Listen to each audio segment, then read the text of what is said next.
Setiap subuh, sebelum azan berkumandang dari musala kecil di pinggir gang, antrean sudah mengular di depan warung kaki 5 buyaya. Meja panjang dari kayu lapuk dipenuhi pelanggan setia, dari sopir angkot sampai tukang parkir. Mereka semua datang bukan cuma karena rasa nasi uduknya yang gurih, tapi juga karena sesuatu yang entah apa. Warung itu kecil, hanya berlampu bohlam kuning yang menggantung seperti nyawa tua, tapi wangi nasi uduknya bisa bikin orang berhenti walau cuman lewat. Ada aroma santan, daun salam, dan sesuatu yang mirip bau tubuh lelaki sehabis berkeringat semalaman. Bu Yayah, perempuan setengah baya dengan kerudung setengah leher dan make up mencolok, selalu tampil beda. Bibirnya merah menyala, pipinya selalu merona, dan dadanya, ya, tak pernah ia sembunyikan di balik baju ketat. Orang-orang bilang dia genit, tapi di balik genitnya, dia ramah, murah senyum, dan hafal nama semua pelanggannya. Bang Andre tambah empal ya, suka yang keras-keras kan? Godanya sambil menaruh sepotong empal di piring pelanggan. Andre cuma senyum malu walau matanya jelas nggak cuma ngelirik empal. Tapi nggak ada yang tahu apa yang Bu Yayah lakukan setiap malam sebelum dagang. Setiap jam 2 pagi dia selalu keluar dari rumah petaknya yang berdempetan dengan musala. Pakaian serba hitam, bibir tanpa lipstik, dan langkahnya ringan menuju sumur tua di belakang warung. Sambil membawa baskom berisi air jeruk purut dan kain kafan kecil, dia duduk bersila di depan sumur. Bacaan-bacaan aneh keluar dari mulutnya. Kadang terdengar seperti doa, kadang seperti gumaman orang kesurupan. Setelah itu, dia akan masuk ke dapur, lalu mengunci semua pintu. Tak ada yang tahu apa yang dia masak saat itu. Tapi subuh-subuh, nasi uduk itu sudah siap. Wangi, hangat, dan katanya bisa bikin orang ketagihan. Warung itu cuma buka dari jam 5 subuh sampai jam 8 pagi. Habis itu, warung tutup. Bu Yayah masuk rumah, mandi, tidur. Tapi malamnya dia keluar lagi. Kadang terlihat dengan lelaki berbeda. Kadang dengan suara tawa aneh dari dalam rumahnya. Dan besoknya nasi uduknya selalu makin enak. Orang-orang cuma bisa menebak-nebak. Tapi tak ada yang berani tanya. Karena semua suka. Semua kenyang. Dan semua nggak sadar kalau mereka pelan-pelan sedang dimakan oleh sesuatu yang lebih besar dari sekadar sarapan subuh. Suatu pagi, Sardi, tukang parkir langganan warung Bu Yayah, tiba-tiba muntah darah tak lama setelah makan nasi uduk. Wajahnya pucat dan matanya seperti melihat sesuatu yang nggak kasat mata. Orang-orang panik, tapi Bu Yayah tetap tenang. Mungkin masuk angin, Bang Sardi emang suka kerja malam, kurang tidur, ujarnya sambil nyodorin teh manis hangat. Sardi cuma mengangguk lemas, lalu pulang dituntun temannya. Tapi keesokan harinya, kabar buruk datang. Sardi meninggal di rumahnya mendadak. Katanya serangan jantung. Tapi tetangga bilang, tubuhnya penuh lebam seperti habis dihajar sesuatu.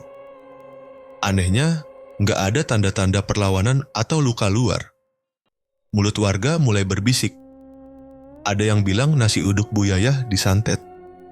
Ada juga yang percaya kalau ada yang enggak beres dengan daging empalnya. Tapi karena enggak ada bukti dan nasi uduknya tetap enak, warung itu tetap ramai. Sementara itu, Fajar, mahasiswa kosan depan gang, mulai merasa curiga. Ia sudah 2 minggu mengamati gerak-gerik Bu Yayah. Setiap jam 2 pagi, ia lihat dari celah gorden kosnya, perempuan itu keluar rumah dengan baskom dan kain putih. Dan anehnya, selalu ada lelaki berbeda yang datang ke rumah Bu Yayah tiap malam. Suatu malam, Fajar nekat ngintip lebih dekat. Ia berjalan pelan di balik tembok rumah warga, lalu bersembunyi di dekat sumur belakang warung. Dari situ, ia melihat Bu Yayah duduk bersila di tanah, di depan baskom. Bibirnya komat kamit, matanya melotot, dan lidahnya menjulur seperti ular. Fajar mau mundur, tapi kakinya terpeleset kerikil. Suara kerak kecil itu membuat Buyayah langsung noleh. Tapi bukan wajah biasa yang terlihat. Mata Buyayah merah menyala dan kulit wajahnya mengelupas sedikit, menunjukkan lapisan seperti sisik. Fajar lari ketakutan malam itu, tapi dia nggak cerita ke siapa-siapa. Hanya mencatat semuanya di buku jurnal kecil miliknya. Karena dia tahu sesuatu yang besar baru saja dimulai.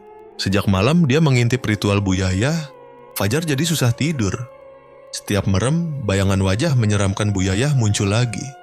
Matanya yang merah menyala, lidah menjulur, dan suara gumamannya yang seperti bukan bahasa manusia. Tapi rasa takut itu justru bikin Fajar makin penasaran.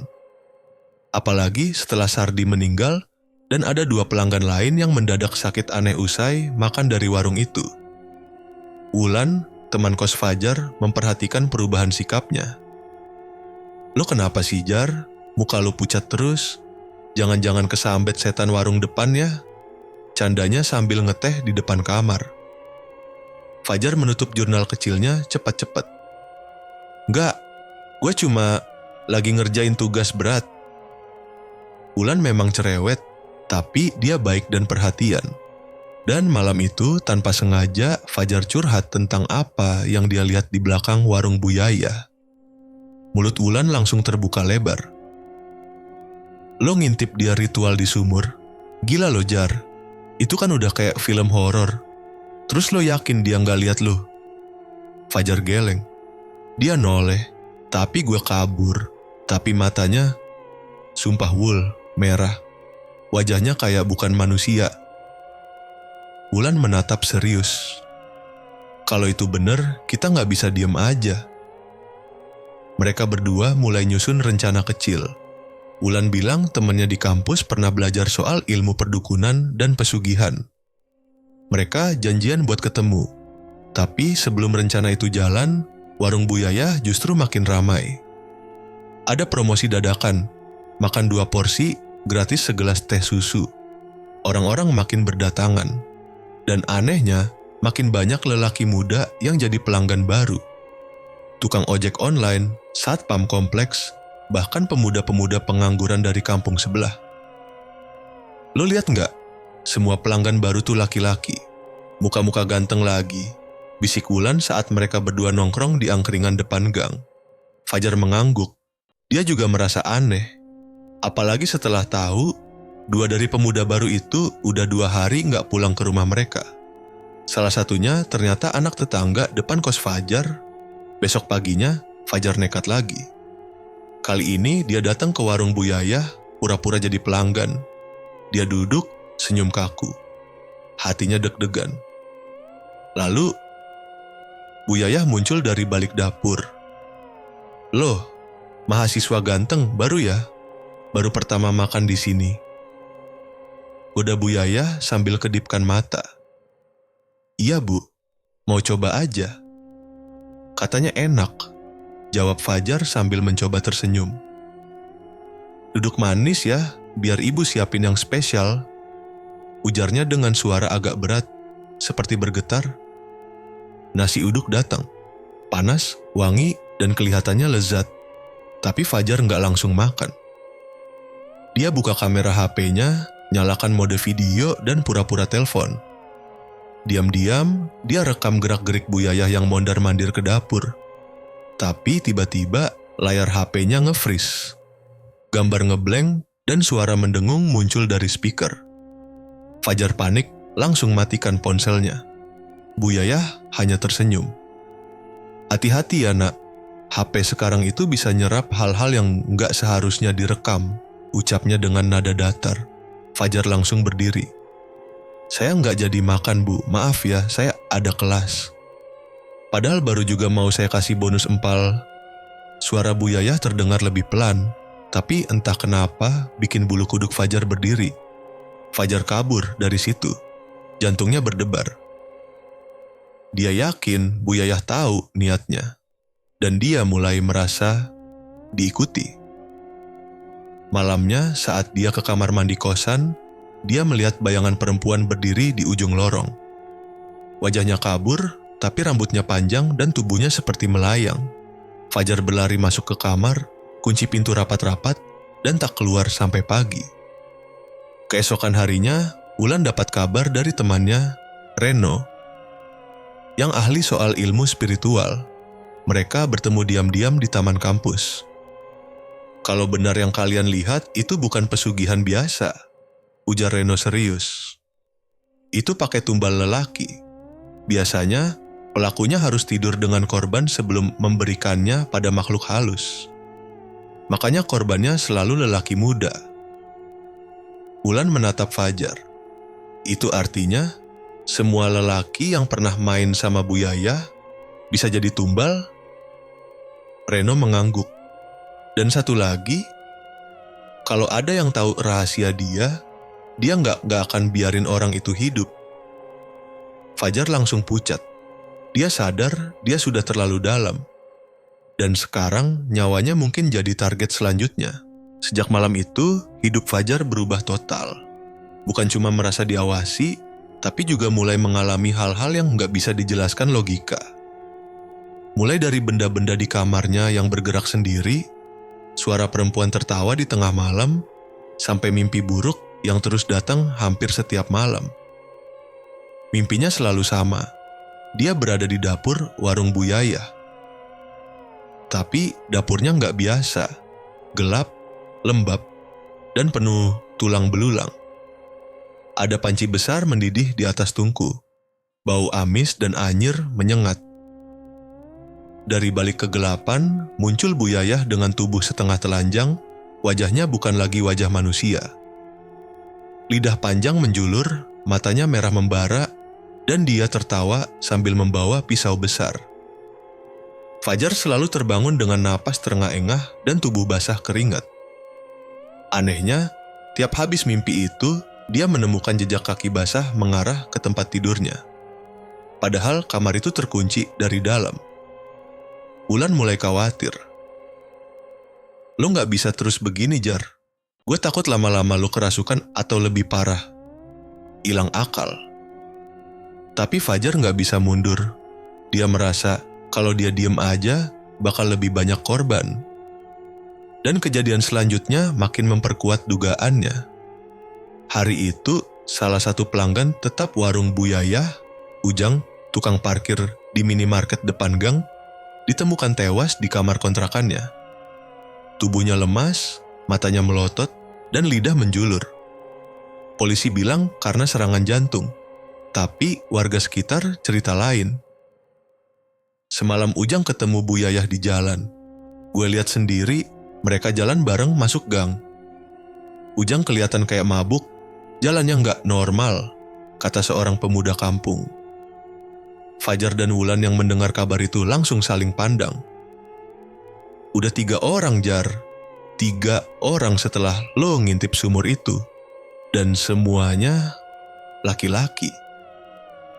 "Kita harus lakuin sesuatu," ujar Fajar tegas. "Tapi gue juga nggak bisa ngelapor polisi. Mereka pasti mikir gue halu."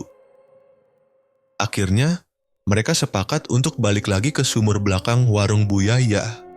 Tapi kali ini, mereka nggak datang sendirian. Reno ikut serta, bawa 2 benda yang katanya bisa bantu.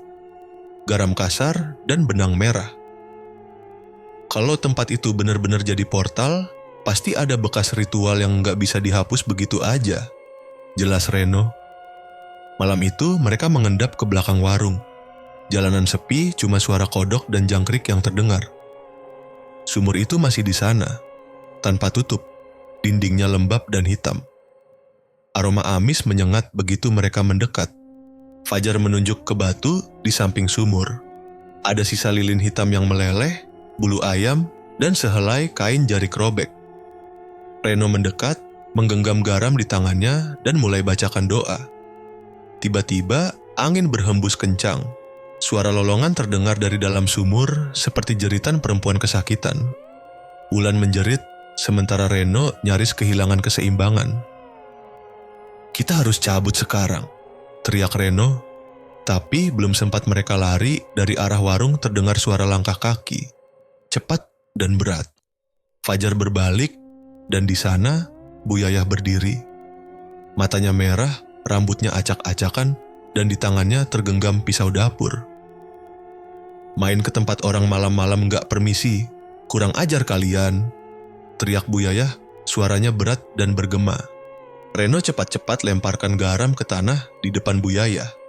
Seketika perempuan itu menjerit, tubuhnya mundur beberapa langkah. "Kalian pikir bisa hentikan aku? Kalian gak tahu siapa yang kalian lawan," katanya sambil tertawa keras. Mereka bertiga kabur, napas ngos-ngosan. Fajar sempat menoleh sekali ke belakang. Buyayah masih berdiri di samping sumur, tapi kini tubuhnya tampak melayang setinggi setengah meter dari tanah. Matanya memancarkan cahaya merah yang membakar. Sampai di kosan, mereka mengunci diri di kamar Fajar. Reno mengambil sisa benang merah dan mengikatkan di pintu dan jendela. Dia bukan dukun biasa. Dia udah jadi perantara. Yang nyuruh dia bukan makhluk kecil. Ini jin kelas tinggi, Fajar. Dan lo udah terlalu dalam. Dia pasti nyari lo. Fajar hanya duduk diam. Tubuhnya lemas, pikirannya kacau.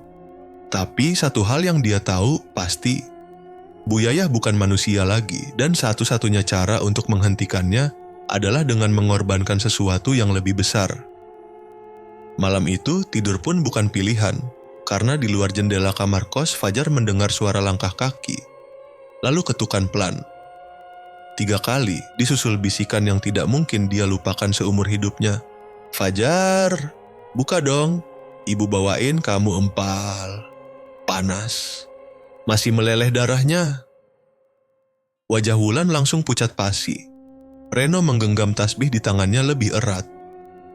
Fajar, dia hanya menatap ke arah pintu, mulutnya gemetar, matanya menatap kosong. Ketukan di pintu semakin keras. Pagi itu kosan Fajar seperti medan perang. Wulan ketakutan, Reno gak berhenti komat kamit, dan Fajar tampak kosong.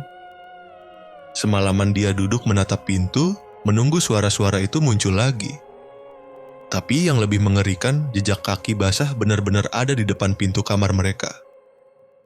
Aroma amis masih tertinggal di udara. Reno akhirnya memutuskan, ini udah kelewat batas. Dia ngajak Fajar dan Wulan ke rumah seorang kakek tua yang dikenal sakti di kampung sebelah. Namanya Mbah Raga. Dulu, Mbah Raga dikenal sering membantu orang kerasukan dan pernah bentrok dengan beberapa dukun pesugihan. Rumah Mbah Raga berada di ujung gang kecil. Dindingnya dari papan, tapi udara di sana terasa dingin dan berat. Begitu Fajar masuk, Simbah langsung menatapnya lekat-lekat. "Kau bawa sesuatu dari tempat kotor, nak. Bau darah dan mani bercampur di tubuhmu." Wulan spontan memegang tangan Fajar. Reno mengangguk hormat, menyodorkan beberapa helai kain dari dekat sumur warung Buyayah. Mbah Raga membuka gulungan kain itu. Bibirnya bergetar pelan. Ini bukan ritual biasa. Ini jenis pemanggilan, pengikat. Setiap bulan dia harus menanam darah lelaki yang tidur dengannya. Bukan sekadar untuk pesugihan, tapi juga untuk memperpanjang tubuhnya sendiri. "Maksudnya?" tanya Wulan pelan. "Buyayah bukan manusia biasa. Dulu dia dukun pemikat di Jawa Tengah. Diusir karena banyak lelaki mati misterius setelah menidurinya. Tapi dia menghilang dan muncul di kampung kalian dengan wajah yang sama. Gak menua. Wajah yang tetap cantik meski usianya sudah lewat 50. Itu karena tubuhnya bukan lagi milik manusia seutuhnya." Reno melirik Fajar. Dia pakai tubuh orang lain? Bisa dibilang begitu, tapi dia juga nyatu sama makhluk yang dia puja, jin laut. Setiap lelaki yang dia tiduri dan bunuh, jadi tumbal agar tubuhnya tetap segar dan usahanya terus ramai. Fajar mengangguk pelan. Semuanya mulai masuk akal sekarang. Kenapa setiap subuh warung itu gak pernah sepi? Kenapa nasi uduknya selalu terasa beda? Makanya dia ngincar kamu, Jar. Lo nolak dia, berarti lo perusak rantai. Dia butuh kamu jadi korban selanjutnya. Mbah Raga berdiri. Kalian harus segera bersihkan diri. Tapi kalau ingin benar-benar lepas, satu-satunya cara adalah hancurkan tempat pemujaannya, sumur itu. Dan jangan sampai dia tahu. Kalau dia curiga, dia bisa nyari tumbal pengganti, termasuk perempuan terdekatmu. Wulan tercekat. Maksudnya aku? Iya. Kalau si perempuan utama gagal mendapat darah lelaki, dia akan menyerap energi perempuan yang dekat dengan target utamanya, kamu. Hari itu juga, mereka bertiga sepakat untuk kembali malam nanti. Bawa air doa dari Mbah Raga, segenggam tanah kuburan perawan suci, dan cermin pemecah aura. Tapi mereka tahu, malam nanti, kemungkinan besar bukan cuma sumur yang harus mereka hadapi, tapi juga kemarahan Bu Yayah yang bakal datang bukan sebagai manusia. Dan mungkin gak semua dari mereka bakal pulang dengan selamat. Malam itu hujan turun deras, udara dingin menggigit tulang. Tapi Fajar, Reno, dan Wulan tetap melangkah pelan-pelan menuju warung nasi uduk Bu Yayah yang gelap. Gak ada satupun lampu menyala. Hanya suara kodok dan tetesan air dari atap seng yang menemani mereka. Reno menggenggam erat botol berisi air doa dari Mbah Raga. Fajar menyelipkan cermin kecil di saku jaketnya, dan Wulan membawa kantong kain berisi tanah kuburan dibungkus rapat-rapat. Begitu mereka sampai di depan warung, suasana langsung berubah. Angin berhenti, daun-daun gak lagi bergerak, seolah seluruh dunia menahan napas. Cepet, kita ke sumurnya dulu, bisik Fajar. Mereka menyelinap ke belakang warung. Sumur itu gelap, tapi samar terlihat lingkaran merah yang digambar di dinding sumur dengan cat yang sudah pudar. Aroma anyir langsung menusuk hidung. Bukan bau air, tapi darah basi. Wulan buru-buru menaburkan tanah kuburan ke sekeliling mulut sumur sambil membaca doa pelan. Reno membuka botol air doa dan menyiramkannya ke dalam sumur. Airnya mendidih. Asap tipis mengepul naik sambil mengeluarkan suara lirih, seperti bisikan orang menangis. Tiba-tiba, jeritan panjang terdengar dari dalam warung. "Siapa berani mengganggu tempatku?" Mereka bertiga refleks mundur.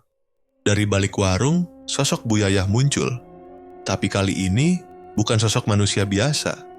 Matanya merah menyala, rambutnya menjuntai sampai tanah, dan kakinya nggak menyentuh tanah. "Berani-beraninya kalian pikir ritual ini bisa dihancurkan semudah itu?" Fajar menggenggam cermin. Dia arahkan cermin itu ke arah Bu Yayah. Seketika, perempuan itu mengerang. Wajahnya meleleh seperti lilin, berubah-ubah jadi wajah-wajah lelaki yang pernah jadi korbannya. "Aku akan bawa kalian ke dalam sumur, bersama mereka yang lain."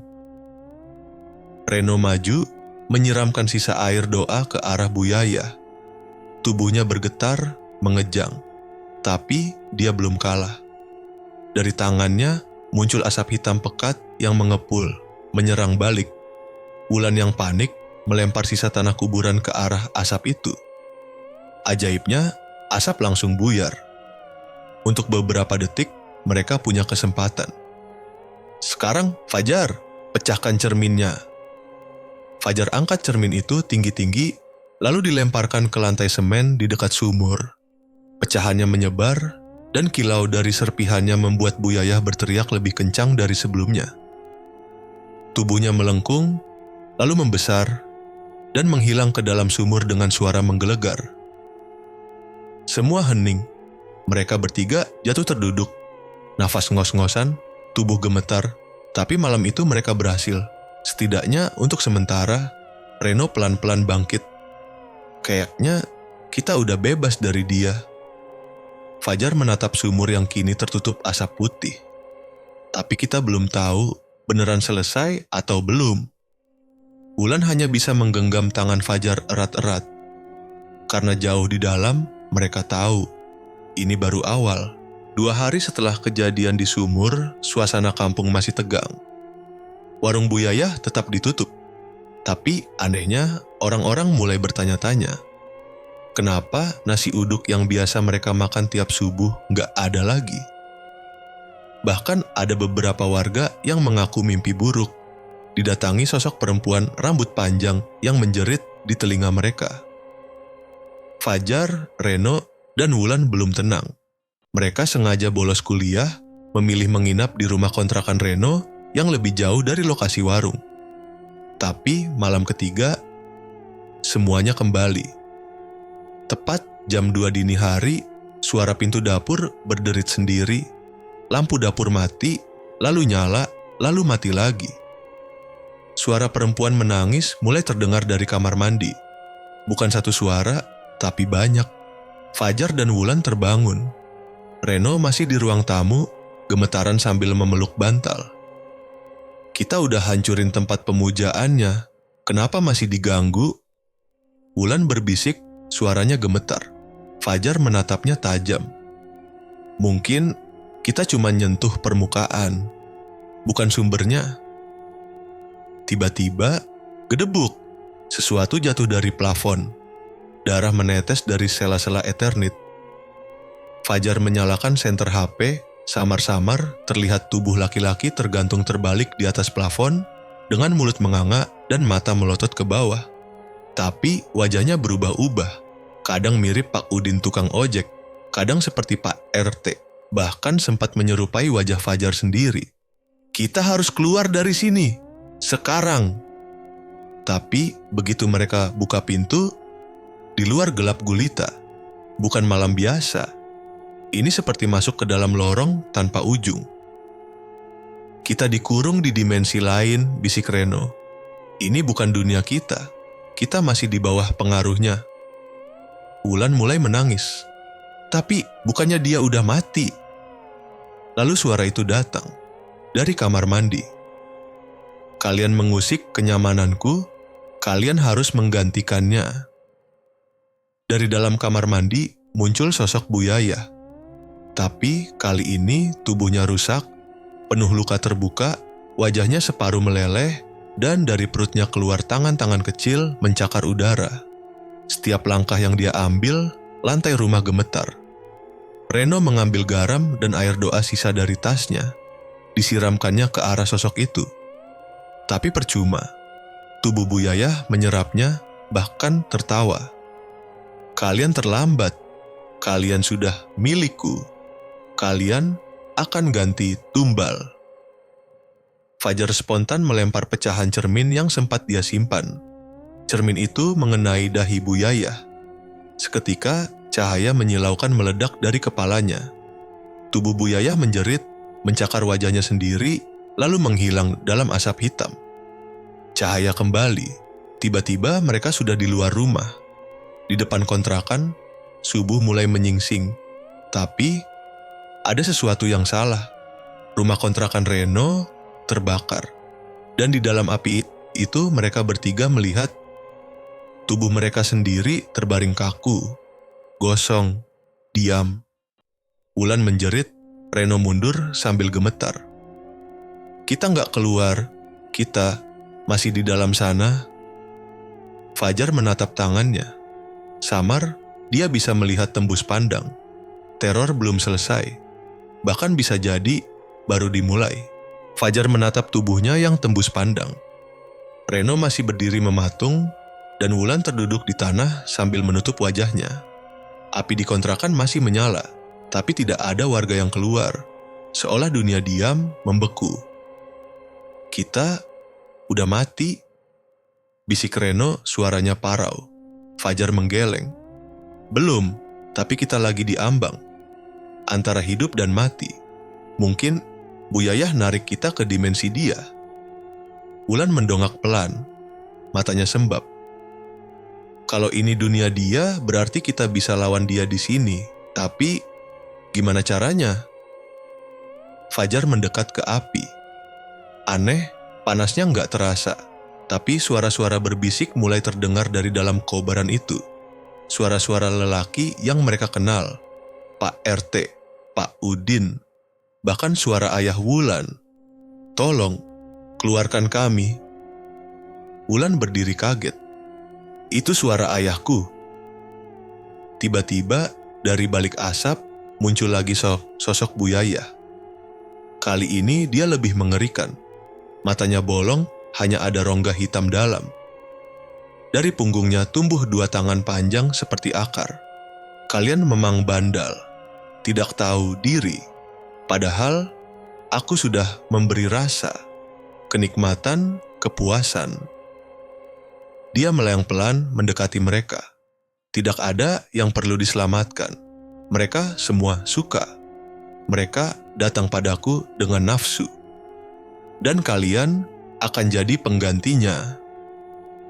Reno mundur, tapi Buyaya bergerak lebih cepat. Tangannya melesat dan menembus dada Reno. Tapi Reno tidak menjerit. Tubuhnya bersinar terang. Buyaya menjerit. Tangan itu terbakar. Apa ini? Reno menarik kalung dari dalam bajunya. Kalung kayu cendana warisan Mbah Raga.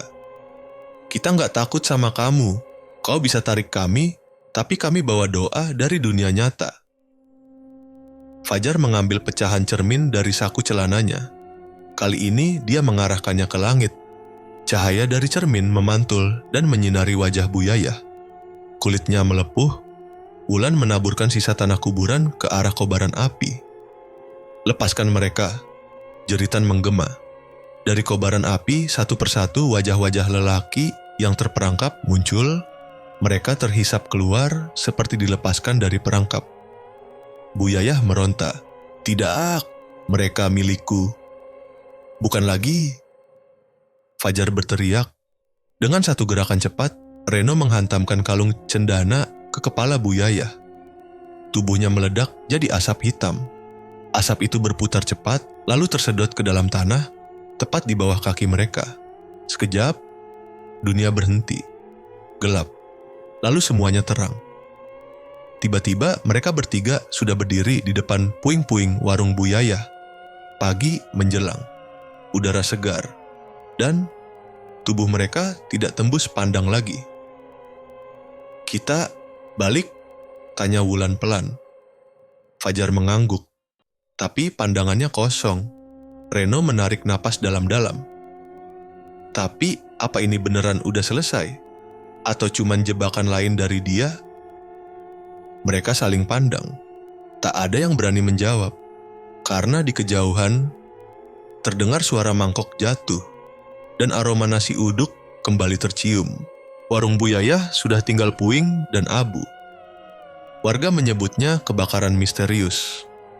Tak ada yang tahu dari mana api bermula, karena musala yang cuma beberapa meter dari situ tetap utuh tanpa goresan. Tapi warga bersyukur. Warung penuh kutukan itu akhirnya musnah. Wulan, Fajar, dan Reno duduk di beranda rumah Wulan. Mereka belum sepenuhnya tenang, tapi setidaknya tak ada lagi jeritan di malam hari. Tak ada lagi aroma amis darah yang menyelinap di antara nasi dan telur dadar. Masih gak percaya kita selamat, kata Reno memandangi langit. Kita masuk neraka dan bisa keluar hidup-hidup. Fajar menyesap kopinya. Tapi kayaknya kita bukan benar-benar hidup-hidup juga. Sejak kejadian itu, aku ngerasa aneh. Wulan ikut menimpali. Aku juga. Setiap malam aku masih mimpi buruk. Suara-suara itu kadang datang lagi. Mereka bertiga saling pandang. Ada ketakutan yang belum tuntas. Namun hari demi hari berlalu. Tak ada lagi penampakan. Tak ada lagi orang hilang. Kontrakan mulai terisi kembali oleh warga baru. Musala makin ramai oleh anak-anak ngaji. Kehidupan perlahan berjalan normal. Wulan bahkan mulai bekerja di warung kecil dekat pasar. Reno diterima kerja di bengkel. Fajar pulang kampung sebentar, menenangkan orang tuanya yang sempat kebingungan karena ia tak bisa dihubungi selama 2 minggu. Semua terlihat baik-baik saja. Sampai pada suatu pagi, saat Wulan hendak berangkat kerja, ia melihat seseorang berdiri di puing-puing bekas warung Buyaya. Seorang perempuan muda, cantik, kulit bersih, bibir merah menyala, rambut panjang dan baju ketat. terlalu cantik untuk daerah sepi seperti kampung mereka. Perempuan itu tersenyum padanya, lalu menunjuk papan kayu yang tertancap miring bertuliskan "Ble". Segera buka, nasi uduk baru lebih nikmat. Wulan terpaku, nafasnya tercekat. Ia berlari pulang, membuka laci dan memeriksa tanah kuburan sisa malam itu. Tanahnya mengering, tak berbau lagi. Reno datang tak lama kemudian. Wajahnya pucat. Wulan, fajar ngilang, HP-nya mati. Terakhir dia bilang mau mampir ke kontrakan, tapi sekarang tempat itu kosong lagi. Wulan langsung duduk lemas. Mereka berpikir mereka sudah menang, padahal itu baru awal. Dan di dalam sisa puing warung, di balik tumpukan bata gosong, satu mangkuk nasi uduk panas tersaji di atas meja reot. Uapnya mengepul perlahan. Aroma wangi menggoda. Tapi kalau dicium lebih dekat, ada bau amis yang familiar. Dan dari kejauhan, suara perempuan genit terdengar lirih. Satu piring cukup buat ganti satu jiwa. Wulan dan Reno berdiri di depan puing-puing bekas warung Bu Yaya. Tapi sekarang puing itu seperti hidup lagi. Ada gerobak baru, kain spanduk warna merah menyala, dan bau nasi uduk yang terlalu menggoda. Padahal mereka tahu itu bukan bau wajar. Itu aroma yang menyimpan sesuatu yang mengerikan. Dia balik, bisik Wulan. Reno mengangguk, matanya terpaku pada sosok perempuan muda di balik gerobak. Perempuan itu tertawa genit ke arah pembeli laki-laki yang mulai berdatangan. Mereka tak sadar, tak tahu apa yang akan mereka santap, sama seperti mereka dulu. Mereka berjalan mendekat, tapi sebelum bisa bicara, perempuan itu menyapa duluan. "Mau coba mas? Mbak, gratis kok buat pelanggan tuh pertama." Suaranya, suara Bu Yaya. Tapi lebih muda, lebih halus, seperti tubuh baru tapi jiwa yang sama. "Kamu siapa?" tanya Wulan gemetar. "Namaku Rina, tapi orang-orang sini lebih suka panggil aku Mbak Yayayu." Gak tahu kenapa, kayak udah akrab aja, ya. Wajahnya tersenyum, tapi matanya kosong, seperti lubang hitam. "Kamu bukan orang biasa," bentak Reno. "Kamu Bu Yaya, kan? Kamu balik pakai tubuh baru." Mbak Yayu tertawa kecil. "Ah, kalian masih saja berusaha main detektif. Sayang sekali, yang kalian lawan dulu cuma bagian kecil dariku, yang asli belum pernah kalian lihat." Tiba-tiba dari bawah gerobak, tangan-tangan hitam menjulur keluar, tanah bergetar. Wajah-wajah lelaki muncul di sela tanah, menangis, memohon, mengerang. "Kalian membangunkanku kembali," suara Bu Yaya menggema. "Dan kali ini, aku tidak akan pergi sendirian." Reno menarik Wulan mundur, tapi tanah di sekitar mereka mulai runtuh. Mereka seperti berada di tengah pusaran hitam. Dunia nyata mengelupas. Dan yang tersisa hanyalah dunia lain, dunia Bu Yaya. Wulan pingsan. Reno mencoba bangkit, tapi tubuhnya ditarik oleh tangan-tangan dari tanah. Sosok Mbak Yayu perlahan berubah. Rambutnya memanjang seperti tali, tubuhnya melar dan membentuk wajah-wajah para lelaki yang pernah bersamanya. Semua berteriak serempak. "Aku adalah keinginan kalian. Aku adalah rasa lapar kalian. Aku adalah dosa yang kalian sembunyikan." Reno tak bisa melawan. Ia ditelan tanah. Wulan terbangun. Ia berada di ranjang kayu. Kamarnya sendiri. Udara pagi sejuk. Tak ada suara aneh. Hanya suara ayam dan ibu-ibu lewat depan rumah. Cuma mimpi. Tapi saat ia membuka jendela, matanya melebar. Gerobak Mbak Yayu berdiri di tempat lama warung Bu Yaya. Pembeli mengantre, bahkan ada anak-anak sekolah beli bungkus. Ia keluar rumah menghampiri, tapi kali ini tak ada Mbak Yayu. Yang ada hanya seorang lelaki tua yang diam-diam meracik nasi uduk. Wajahnya tidak asing. "Pak," Wulan mendekat. "Ini warung siapa?" Lelaki itu menoleh pelan dan di balik wajah tuanya, ia lihat mata Reno. "Kamu, Reno?" Reno tersenyum. Tapi senyum itu bukan senyum Reno yang ia kenal. Itu senyum Buyaya. "Kau pikir cuma perempuan yang bisa melayani rasa lapar dunia? Sekarang giliran aku." Wulan mundur, tapi terlalu lambat. Lelaki lain yang antre perlahan menoleh. Dan semua punya wajah yang sama, wajah Reno. Wulan berteriak, tapi tak ada suara keluar. Ia tersadar, dunia sudah terbalik. Buyaya tak pernah mati. Ia hanya mengganti wujud. Dan kini, semua laki-laki di kampung ini adalah bagian dari dirinya. "Satu piring, satu jiwa," bisik Reno di telinga Wulan sebelum segalanya gelap. 1 minggu kemudian, warung nasi uduk Mbak Yayu viral di TikTok. Konsep unik, hanya melayani pembeli perempuan, gratis untuk anak-anak, pembeli lelaki dilarang total. "Ini bentuk penghormatan buat perempuan," kata Mbak Yayu di kontennya. Wajahnya cantik, segar, dan akrab. Karena jika dilihat lebih dekat, itu adalah wajah Wulan.